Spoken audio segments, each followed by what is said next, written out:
On est clairement aujourd'hui dans un travail autour de l'omnicanalité et notre capacité à offrir à nos clients évidemment une expérience à 360 sans couture. Et tout ça va s'exprimer par un certain nombre de projets avec un plan autour d'une vingtaine de chantiers qui vont un peu rythmer les 3-4 prochaines années du printemps. Donc un plan extrêmement ambitieux, l'omnicanalité en faisant partie. Donc tout ça va s'exprimer de différentes façons. Alors évidemment, on va parler du digital. Pour être omnicanal, il faut partir aussi, on parle bien de deux jambes, et une jambe avec des magasins.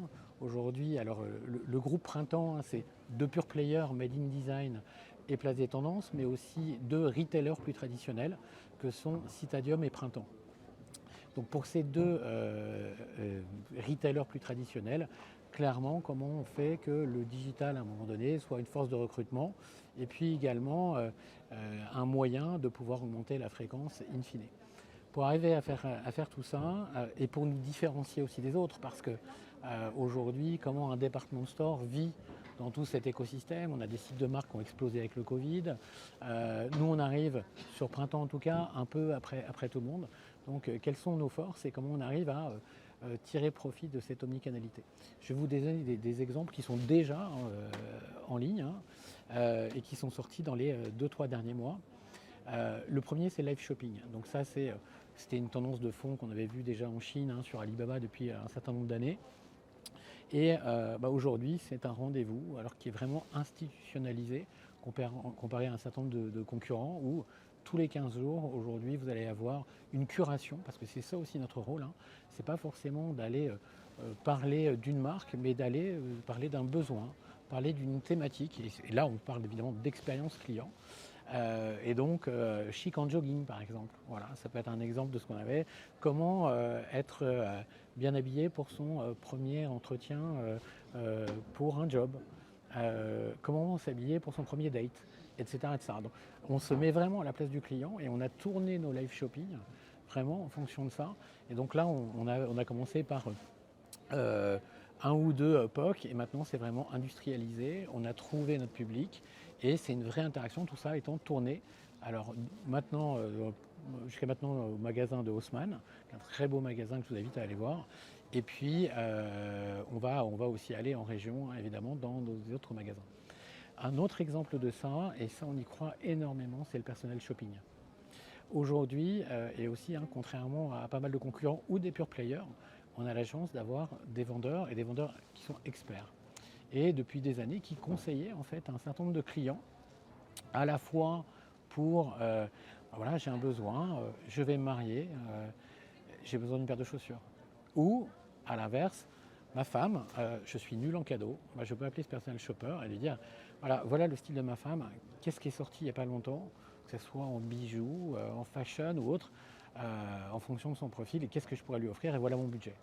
Donc ça aussi, ça existe. Donc vous avez maintenant la capacité à pouvoir aller prendre un rendez-vous en ligne sur Internet et après vous créez cette interaction avec des vrais vendeurs qui sont en magasin. Vous pouvez vous déplacer ou vous pouvez rester à distance. L'omnicanalité est un cran plus loin. Ça aussi, c'est sorti depuis maintenant quelques semaines. Nos magasins deviennent de plus en plus expérientiels. C'est-à-dire qu'il se passe de plus en plus de choses. Tiens, je ne sais pas faire un paquet cadeau.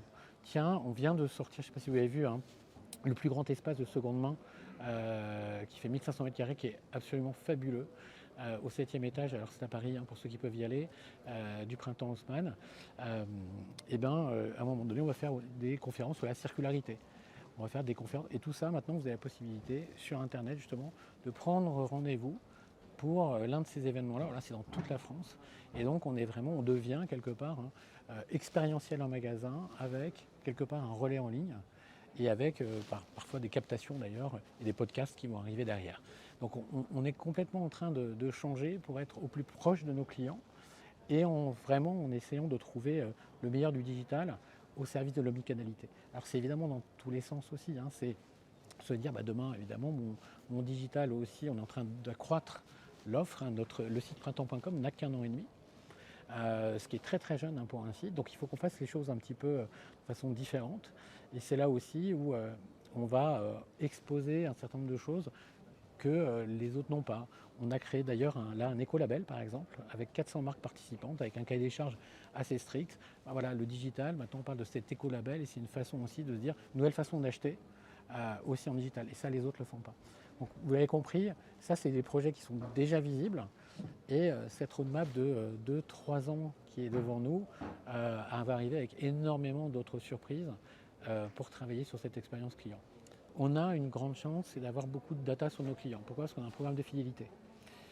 Notre programme de fidélité, qui a maintenant 4-5 ans d'âge, était un programme assez traditionnel, très transactionnel. Donc l'idée, c'est je veux être plus dans l'empathie, dans la proximité. Donc comment j'arrive à insérer à la fois les services dont je vous parlais avant, mais également à être plus moderne pour impliquer les clients et que finalement notre marque soit incarnée demain par nos clients. Et donc on est en train de revoir totalement notre façon de faire de la fidélité. Donc ça c'est un des projets avec également pas mal de sous-projets sur la voix du client et être sûr véritablement qu'on a une amélioration continue de nos parcours.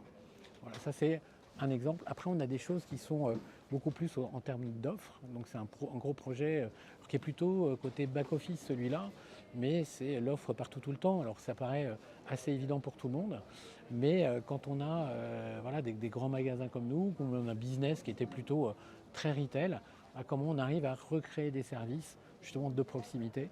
Donc ça c'est un deuxième pan de ce type de projet. Après, il y a beaucoup de projets autour des magasins, beaucoup de projets autour de l'accueil, beaucoup de projets justement sur l'expérientiel. On a maintenant des masterclass, on a maintenant des rendez-vous.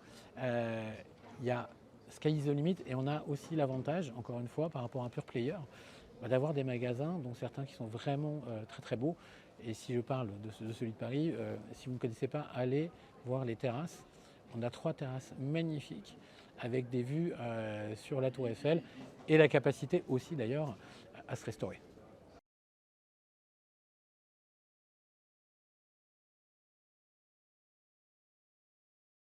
Alors le mobile, je pense qu'on est tous pareils, hein. Là pareil, j'enfonce une porte ouverte. Quelle que soit la marque, vous allez avoir entre 65 et 85% des gens qui visitent les sites internet via mobile. Donc comment déjà, en situation de mobilité, j'arrive à être top of mind. Donc c'est beaucoup de choses au niveau marketing qui existaient déjà, hein. Et nous, voilà, on s'inscrit complètement là-dessus. Comment on va faire du drive to store géolocalisé, comment on arrive à être toujours présent. On n'a pas aujourd'hui d'app, donc on va développer des apps parce qu'on a aussi une grosse base de données. Donc qui dit grosse base de données, dit clients fidèles, dit clients à qui je peux apporter quelque chose de supplémentaire via son app. Ça va être aussi de la simplification de parcours, ça va être aussi du commerce augmenté. Et je vais vous donner un exemple de quelque chose qu'on est en train de travailler. Vous voyez un mannequin en magasin, comment on va lui donner vie? Vous avez un QR code, voir le look, voir d'autres looks et voir d'autres looks composés par la personne qui a composé ce look. Donc c'est comment en fait on utilise même un merchandising magasin pour derrière faire découvrir finalement une offre complémentaire. Et si vous aimez ce look, vous allez aussi aimer les looks faits par d'autres personnes. Et ça passe par le mobile. Il y a beaucoup de choses à faire et on va vraiment essayer de tirer parti aussi de ce device pour apporter des choses supplémentaires qu'on ne pourrait pas avoir avec un desktop par exemple.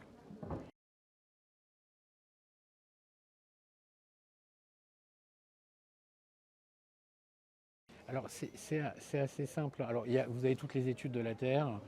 Et je vais parler du NPS. Quand vous rappelez un client mécontent, ou que vous ne le rappelez pas, vous avez un bon contrôle groupe, hein. Prenez cette population de clients mécontents, vous ne les rappelez pas et vous regardez ce qui se passe.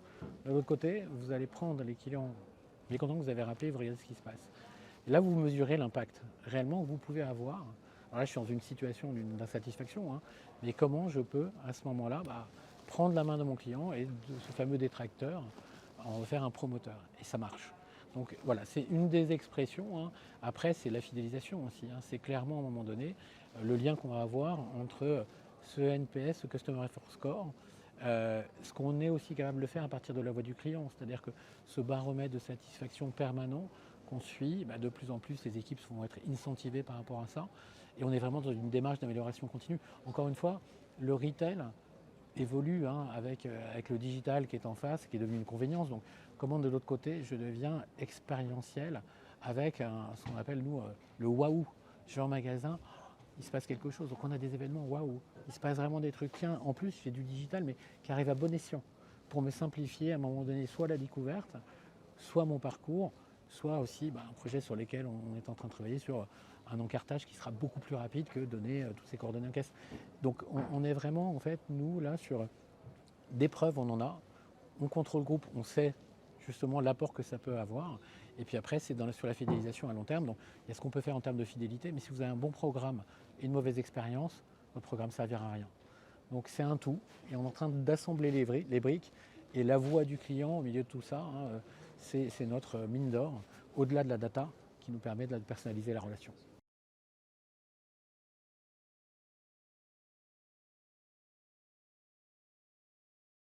Alors, en fait, c'est un projet d'entreprise. En fait. Et, alors, l'omnicanalité est tout sauf un projet technique, même s'il y a énormément, évidemment, de briques techniques derrière pour arriver à casser les silos. Et bon, là encore, c'est banal ce que je raconte, mais c'est de se dire, voilà, ne serait-ce qu'en termes d'organisation, comment j'arrive à incentiver les choses sur quelque chose de commun.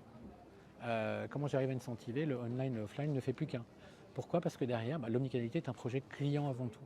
C'est un projet client. Le client, historiquement, avait un touchpoint, deux touchpoints. Maintenant, il en a 5, 6. Il va commencer sur YouTube, sur Instagram, va aller sur un site internet, va aller en magasin, va prendre son mobile, etc., etc. Donc, il faut cette cohérence. Donc, une fois qu'on a posé à un moment donné à la fois un constat, des objectifs quantitatifs, qu'on arrive à intéresser tout le monde à ces objectifs, finalement, il faut dérouler l'organisation qui va permettre en fait d'avoir vraiment cette orientation client que, en tant que retailer, on se doit d'avoir. Et donc finalement, aujourd'hui, on est drivé par à la fois cet objectif et la redescente aussi de ces objectifs à chaque niveau de l'entreprise. C'est-à-dire que l'omnicanalité, elle se travaille au niveau d'un vendeur, comme au niveau d'un siège, comme au niveau d'un département CRM, comme un département digital. Et c'est de se dire, on est tous dans le même bateau. Donc c'est là où c'est beaucoup de formation. Et là, typiquement, on est en train de former les équipes à un moment donné. Alors, on n'appelle pas ça omnicanal, parce que c'est trop technique, mais c'est comment j'arrive à toujours dire oui à mon client.